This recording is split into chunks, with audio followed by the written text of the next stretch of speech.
নজরুল শুনো, কালকে জুমার নামাজের পরে আমার ঢাকার মসজিদে দুই ছেলে আসছে। ওরা লেপ তোষক বেচে, বুঝছো নি, লেপ তোষকের দোকানদার।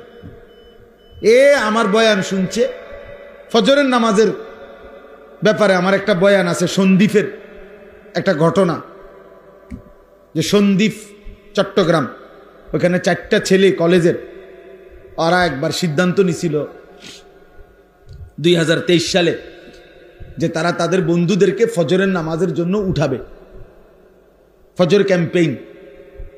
পরে 1 বছর মেহনত করে তারা প্রায় 4000-এর মতো পুরা উপজেলার এই কিশোর যুবক, যারা তখন নিয়মিত ফজরের নামাজ পড়ে, ফজর ক্যাম্পেইন করে তার। তো এই ছেলে বলতেছে, হুজুর আমি আপনার এই ওয়াজটা শুই না, আমার এলাকায় আমি উদ্যোগ নিছি, আজকে মাসখানিক লেফট তুষুক বেশি না ফোলা, আমি উদ্যোগ নিয়ে আমরা 2 বন্ধু 2-3 জনে মিলে এখন আলহামদুলিল্লাহ 1-1.5 মাসের ভিতরে 160 জন লিস্টি করা দেখাইছে। লিস্টি আমরা প্রত্যেক দিনে 160 জন ফজরের নামাজ জামাতে পড়ো, আমরা চেষ্টা করতেছি প্রতিদিন। তো তারা, আমার গাড়ি তো আছে কাগজটা, তারা এমন সুন্দর করে বিভিন্ন বাণী লিখে লিখে ছেলেদের কাছে দাওয়াত দেয়।